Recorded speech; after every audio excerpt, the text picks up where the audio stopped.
Hi friends, welcome to mom and me secret. இன்றைக்கி டெலிவரிக்காக நாங்கள் போகிறோம். வாங்க நாம் ப்ரிப்பரேஷன் எப்படி இருக்குன்றதை பார்க்கலாம். இது ஒன்றுமே இல்லை, டெலிவரிக்காக ரெடி பண்ண பேக்கு, ஒரு காட்டன் saree எடுத்து வச்சுருக்கோம். வாயில் சேரீன்னு சொல்லுவாங்க இல்லையா, இது எங்கள் மாமியாரோடது. அவங்க கொடுத்துருந்தாங்க. அதை நல்லா வாஷ் பண்ணி டெட்டாலில் முக்கி காய வச்சு எடுத்து வச்சுருந்தோம். அதுக்கப்புறம் ஃபீடிங் நைட்டி, தேவையான நைட்டி ஒரு 2-3 எடுத்து வச்சுருந்தேன். அதில் பார்த்தீங்கன்னா ஜிப்பு வந்து லாங்காக இருக்கும். ஸோ ஃபீட் பண்ணுறதுக்கு ரொம்ப ஈஸியாக இருக்கும் அப்படின்றதுக்காக. அப்புறமா இன்னர் வேர் பார்த்தீங்கன்னா கண்டிப்பாக வந்து பிகினி பேண்ட்டி எடுத்திருந்தேன். அதுக்கப்புறம் நர்சிங் ப்ராஸ் வேணும். இது பாருங்கள், லாங் ஜிப் எவ்வளோ லாங்காக இருக்குது இல்லையா.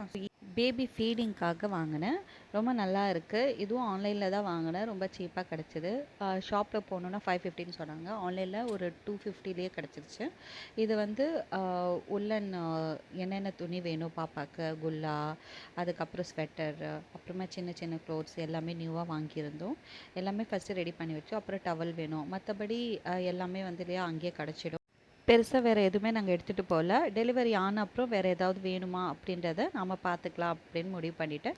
இதுதான் நான் ரெடி பண்ணி வச்சுருந்தேன். அப்புறம் கண்டிப்பாக ஃப்ளாஸ்க் எடுத்துகிட்டு போனேன். அப்புறம் பாட்டில் கண்டிப்பாக எடுத்துகிட்டு போகணும். அவ்வளோதான் ஃப்ரெண்ட்ஸ், நாங்கள் கிளம்பிட்டோம் 2 பேருமே.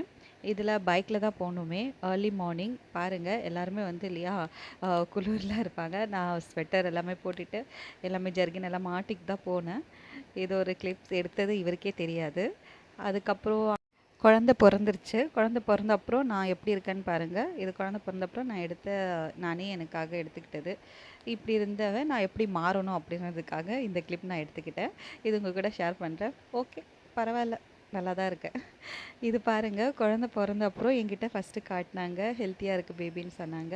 டாக்டர் ரொம்ப ரொம்ப எனக்கு வந்து இல்லையா சப்போர்ட் பண்ணாங்க. பாருங்கள், பேபி பிறந்து எடுத்துகிட்டு வந்து அவங்க ஃபாதர் கிட்ட காட்டுறாங்க. இவரோட ஃபஸ்ட் ரியாக்ஷன் ரொம்ப ஹாப்பியாக ஃபீல் பண்ணார். நான் வந்து அதுக்கப்புறம் தான் 1 ஹவருக்கு அப்புறம் தான் வந்து இல்லையா வந்தேனே. அதுக்கு முன்னாடி குழந்தைய எடுத்துகிட்டு வந்து காட்டினாங்க. எல்லாருமே பார்த்துட்டாங்க. அப்புறமா பீடியாட்ரிஷியன் வந்து கேட்டதுனால கொடுத்துட்டாங்க. அவங்க போய் நெசசரி என்ன டெஸ்ட் பண்ணுமோ பாப்பாவுக்கு எல்லாமே அவங்க எடுத்துகிட்டு திருப்பியும் எடுத்துகிட்டு வந்து பாப்பாவை எங்ககிட்ட காட்டிட்டாங்க. ரொம்ப ரொம்ப எல்லாருமே ஹாப்பி. ஹெல்த்தியான பேபி டெலிவரி முடிஞ்சிருச்சு.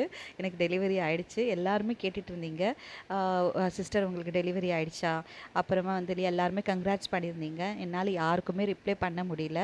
ஏன்னா ஃபோன் வந்து எடுத்து இப்போதைக்கு ரிப்ளை பண்ண மாதிரி இல்லை. ஸோ எனக்கு என்கிட்ட இருந்த கிளிப்ஸ் எல்லாமே நான் உங்ககிட்ட ஷேர் பண்ணோம், இந்த ஹாப்பி மூமெண்ட் ஷேர் பண்ணுன்றதுக்காக தான் பண்ணியிருக்கேன். அப்புறமா நாங்கள் வந்து நேற்று தான் டிஸ்சார்ஜ் ஆகிட்டேன். கிறிஸ்மஸ் அன்னைக்கு இன்றைக்கி நான் இதை வந்து எடிட் பண்ணி உங்களுக்காக கொடுக்குறேன், சரிங்களா. அதுக்கப்புறம் நான் டீட்டெயிலான உங்களுக்கு வீடியோ போடுறேன். அப்புறமா இன்னொரு விஷயம், இது என்ன குழந்தைன்னு கெஸ் பண்ணுங்க பார்க்கலாம். நான் சொன்ன மாதிரி இது வந்து ப்ரெடிக்ட் பண்ண மாதிரி பாய் பேபியா, இல்லை வந்து இல்லையா சிம்டம் காட்டின மாதிரி கேர்ள் பேபியா? கமெண்ட் பாக்ஸில் கமெண்ட்டை ஷேர் பண்ணுங்கள், லைக் பண்ணுங்கள், சப்ஸ்கிரைப் பண்ண மறந்து